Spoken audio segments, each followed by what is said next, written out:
Praise the Lord. இயேசுவின் ரத்தம் ஜெயம். தினமும் இயேசு நிகழ்ச்சிக்கு உங்களை கர்த்தராகிய இயேசு கிறிஸ்துவின் நாமத்தில் வரவேற்கிறேன். செய்தியின் தலைப்பு: கையிலே வெண்ணெயை வைத்துக்கொண்டு நீங்கிக்கு அலையாதீர்கள்.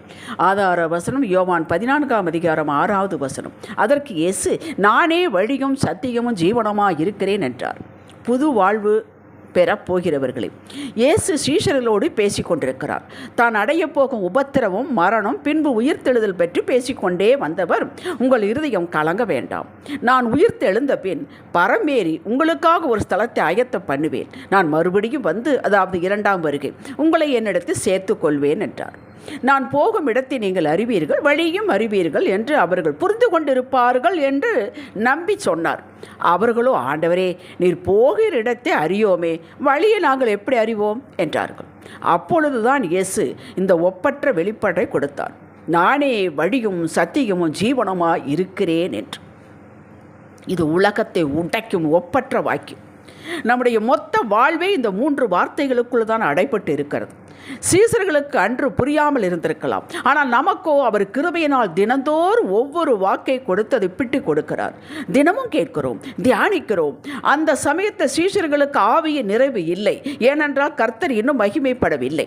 ஆனால் நாமோ ரட்சிக்கப்பட்டு ஆவியின் அபிஷேகம் பெற்றிருக்கிறோம்.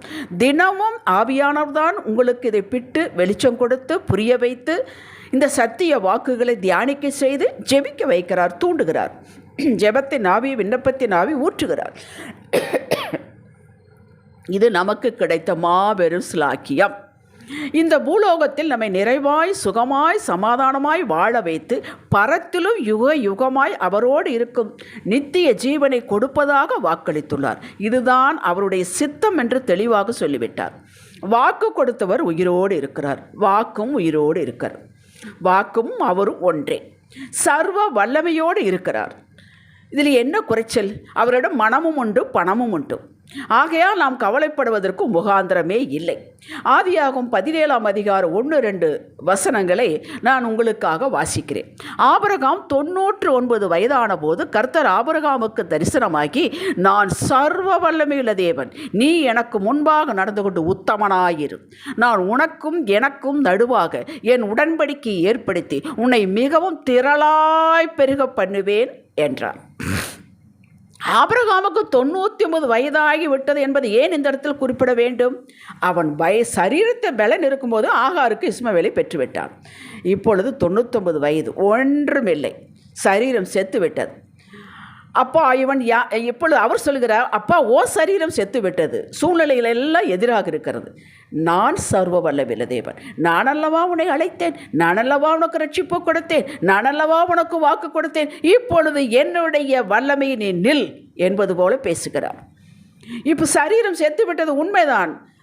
வாக்கோ, அவர் வாக்கு என்ன கொடுத்துருக்கிறார்? உன் கற்ப பிறப்பே உனக்கு சுதந்திரவாளி. எங்கே கற்பப்பருப்பு வருவதற்கு? செத்து விட்டதே. அவன் அப்படி யோசிக்கிறான், இது எப்படி சாத்தியமாகும்? எனக்குத்தான் சரீரம் செத்து விட்டது, சாராளின் கற்பம் செத்து விட்டது, இட்ஸ் நாட் பாசிபிள் என்று ஃபைலை மூடிவிட்டான். நான் சாராளை ஆசீர்வதித்து அவளாலே உனக்கு ஒரு குமாரனை தருவேன், அவள் அநேக ஜாதிகளுக்கு தாயாவாள், நீ அநேக ஜாதிகளுக்கு தகப்பனாவா என்று சொல்லும் பொழுது 2 பேருமே சிரிக்கிறார்கள். அவர்களுக்கு தெரியும், இது எப்படி, ஆண்டவருக்கு தெரியாதா என்ன, நமக்குத்தான் ஒன்றுமில்லையே என்று நகைத்து சிரிக்கிறார்கள். அதனால தான் அவன், இந்த இஸ்மவேல் உமக்கு முன்பாக பிழைப்பானாக, பிறக்கிறதெல்லாம் இருக்கட்டும், வர்றதெல்லாம் இருக்கட்டும், இப்போ உயிரோடு இருக்கிறான், இவன் பிழைப்பானாக என்று கேட்கிறான். ஆபிரகாம் சூழ்நிலையும் தன்னையும் பார்த்தான், நகைத்தான். இது சாத்தியமில்லை, வழி இல்லை என்று. வழியை வைத்திருப்பவர் மாத்திரமல்ல, அவரேதான் வழி, அவரேதான் சகலமும். அவருக்காகத்தான் சகலகம், அவர் மூலமாகத்தான் எல்லாம் உண்டாக்கப்பட்டது. இந்த சத்திய வசனத்தை நாம் தினந்தோறும் நினைத்து பார்க்க வேண்டும், இதை நினைவிற்கு கொண்டு வர வேண்டும். வாக்கு சாகவில்லை, வாக்கு கொடுத்தவரும் சாகவில்லை. அவர் நம்மை பார்த்து, சூழ்நிலையை பார்த்து வாக்கு கொடுப்பதே இல்லை. நம்ம திறமையை பார்த்து, படிப்பை பார்த்து கொடுப்பதே இல்லை. நம்ம அழைத்ததன் நோக்கம் உண்டு, அந்த நோக்கத்தை வைத்துத்தான் வாக்கு கொடுக்கிறார். உங்களை அழைத்ததற்கு ஒரு நோக்கம் உண்டு. இந்த செய்தியை தினந்தோறும் கேட்டு வருகிறீர்களே, நீங்கள் என்ன வேலை வேண்டுமானாலும் பார்க்கலாம், எந்த பொசிஷனில் வேணாலும் இருக்கலாம். உங்களை அழைத்ததற்கு ஒரு நோக்கம் உண்டு. அந்த நோக்கத்தை வைத்துத்தான் அவர் வாக்கு கொடுத்திருக்கிறார். அந்த வாக்கை நிறைவேற்றியே தீர்வார். ஹல்லேலூயா. வழி வெளியே இல்லைங்க, இயேசுவுக்குள் தான் இருக்கிறது. சகல ஆசீர்வாதங்களும் அவருக்குள் ஆம் என்றும் ஆமென் என்றும் இருக்கிறது. வெளியில் எதையும் தேடாதீர்கள். 2 கொரிந்தியர் 1:20 இப்படித்தான் சொல்கிறது. பிலிப்பியர் 4:19 சொல்கிறது, என் தேவன் தம்முடைய ஐஸ்வரியத்தின்படி உங்கள் குறைவை எல்லாம் கிறிஸ்து இயேசுவுக்குள் மகிமையிலே நிறைவாக்குவார் என்று பவுல் எழுதி வைத்தார். இதில் எங்கேயாவது நம்மை பற்றியோ சூழ்நிலை பற்றியோ பேசப்பட்டதா? அவரை பற்றியே சொல்லுகிறார். இயேசுவுடைய மகிமையை பற்றி பேசுகிறார். சரி, இன்னொரு வசனத்தை பாருங்கள். 2 கொரிந்தியர் 9:8 நான் உங்களுக்காக அதை வாசிக்கிறேன். ஹல்லேலூயா, ஹல்லேலூயா. நன்றி ஆண்டவரே, நன்றி இயேசுவே. மேலும் நீங்கள் எல்லாவற்றிலும் எப்பொழுதும் சம்பூர்ணமுடையவர்களாயும் சகலவித நற்கிரியைகளையும் பெருகிறவர்களாயிருக்கும்படியாக தேவன் உங்களிடத்தில் சகலவித கிருபையும் பெருகச் செய்ய வல்லவராயிருக்கிறார்.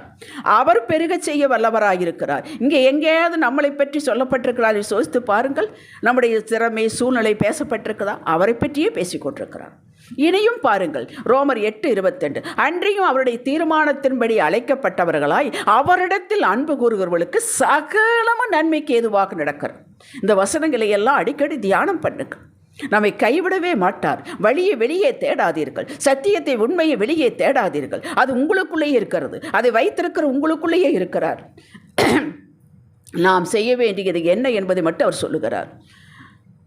நாம் சுயமாக எதை யோசித்து செய்ய வேண்டாம். தினமும் அவர் என்ன நம்மளை செய்ய சொல்லியிருக்கிறாரோ, என்ன கையில் வேலையை கொடுத்திருக்கிறாரோ, என்ன குடும்பத்தை கையில் கொடுத்திருக்கிறாரோ அதை மட்டும் பொறுப்படுத்தி கொண்டு செய்யுங்கள். சொந்த யுக்தியில் செயல்பட வேண்டாம் என்பதுதான் என்னுடைய அர்த்தம். அவர் என்ன சொன்னார்? எனக்கு முன்பாக நடந்து கொண்டு உத்தமனாயிரு என்றார் ஆபிரகாமை பார்த்து. அவ்வளவுதான். நீ உத்தமனாயிரு அப்படின்னா என்ன நான் செய்ய சொல்லியிருக்கிறனோ அது பிறழாமல் செய் என்பதுதான் உத்தமம். இதைத்தான் நாமும் செய்ய வேண்டும். ஆவியானவருக்கு கீழ்ப்படிந்து உறவில் நிலையாக நின்றால் போதும். ஒன்றை அடைவதற்கு வழியை காட்டுவார். அதில் எப்படி நடப்பது? அதுதான் சத்தியம். கிருபை கொடுக்கிறார். கிருபையை கொடுத்து இந்த வழியில் இப்படி நட என்று சொல்லுகிறார். அதனுடைய ரிசல்ட் அதுதான் ஜீவன், வளமான வாழ்வு, ஒப்பற்ற வாழ்வு, குறைவில்லாத வாழ்வு. யாத்திராங்க 14 படித்து பாருங்கள். வருகிறார்கள். முன்னாடி கடல், பின்னாடி பார்வோன் சேனை. வழி தெரியவில்லை. அவரிடம் சொன்னாரா? முதல் புறப்படும் போதே சொன்னாரா? இல்லையே. அந்த இடத்தில் வந்தவுடனே கடலுக்குள் பாதையை வைத்திருந்தார். பிளந்து காட்டினார். அங்கேதானே இருக்கிறார் ஆண்டவர். வழியை காட்டினார். யாத்திராகம் 15:25 ஓடி போய் தண்ணீர் குடிக்கிறார். 3 நாளாக தண்ணி இல்லை. தாகம், கசப்பு, வாயில் ஊற்ற முடியவில்லை. வழி தெரியவில்லை. மோசையிடம் காட்டுகிறார். அங்கேயே ஒரு மரம் இருக்கிற ஒரு கிளையை வெட்டி போட சொல்கிறார். மாறா தண்ணீர் மதுரமானது. வழி முடிஞ்சு போச்சா? அங்கேயே வழி இருக்கிறது. பிரமாணம் முழுவதும் வழி, சத்தியம், ஜீவனை அவர் கொடுத்தார். அவர்தான் எல்லாம். அவர் உங்களோடு தான் இருக்கிறார். மக்களே, எந்த ஒரு காரியத்தை முடிந்து விட்டது, இனி அடுத்தது எதையாவது யோசிக்க வேண்டும் என்று சொந்தமாக யோசிக்காதீர்கள். இதோ நானே வழி என்பவர் அருகிலேயே நிற்கிறார். கரத்தை உயர்த்தி உதவி ஆலோசனை கேளுங்கள். வழியே இல்லாத இடத்தில் புதிய வழியை உருவாக்குவார். அவர் உங்களை என்னையும் பார்த்து வழி உண்டாக்கவில்லை. அவருடைய திட்டத்தின்படி, அனாதி தீர்மானத்தின்படி, நோக்கத்தின்படி, கொடுத்த வாக்கின்படி உங்களுக்கு வழியை உண்டாக்கி வச்சிருக்கிறார். கடல் பக்கம் வந்ததானே வழியை காட்டினார். சட்டத்தையே மாற்றுவார். புதிய சட்டம் போட வைப்பார். ரொம்ப காலத்துக்கு முன்பாக ஒரு சாட்சி, ஒரு குடும்பம், ஏழையான குடும்பம். அவர்களுக்கு கல்லூரி பிள்ளையை படிக்க வைக்க வேண்டும் ஆசை. அவர்கள் அந்த கல்லூரியில் நிறைய ஸ்காலர்ஷிப் கொடுக்கிறார்கள். அந்த ஸ்காலர்ஷிப் இந்த பிள்ளை படிப்பதற்கு போதுமானது, ஹாஸ்டலில் இருப்பதற்கு போதுமானது. ஆகவே பெட்டி வடிக்கையோடு போய்விட்டார்கள். அங்கே போய் எல்லாரும் அட்மிஷன் சர்டிஃபிகேட்லாம் கொடுத்து எல்லாம் பார்க்கும்போது இவங்களுடைய ஜாதி அந்த லிஸ்ட்டில் இல்லை. ரொம்ப ஏமாந்து விட்டார்கள். சரி, இனி படிக்க வைக்க முடியாது, காலையில் ஊருக்கு போய்விடலாம் என்று இருந்தார்கள். காலையில் போய் ஆஃபீஸ் திறந்தவுடன் எங்கள் சர்டிஃபிகேட்லாம் கொடுங்க, நாங்கள் போகிறோம். ஏன் என்று கேட்டோம். எங்களால் பணம் கட்டி படிக்க வைக்க முடியாது, இதில் பென்ஷன் வருது, அதுதென்று தான் நாங்கள் வந்தோம் என்று சொன்னார்கள். அவள் உடனே சொன்னார்கள், நேற்று நடந்த மாநாட்டில் உங்களுடைய ஜாதி இந்த ஸ்காலர்ஷிப் லிஸ்டில் வந்துவிட்டது என்று. ஹல்லேலூயா! உங்களால் யோசிக்க முடிகிறதா? படிக்க வைத்தார்கள். ஆபிரகாமுக்கு 99 வயதில் ஈசாக்கு என்று பெயரிடு என்று இல்லாத ஒன்றை அழைத்தார். ஈசாக்கு பிறந்தாயிருந்தான், பிறக்கவே இல்லை. உங்களுக்கு இன்னும் நடக்கவே இல்லை. வாக்கு கொடுத்திருக்கிறார், நிச்சயம் நடக்கும்.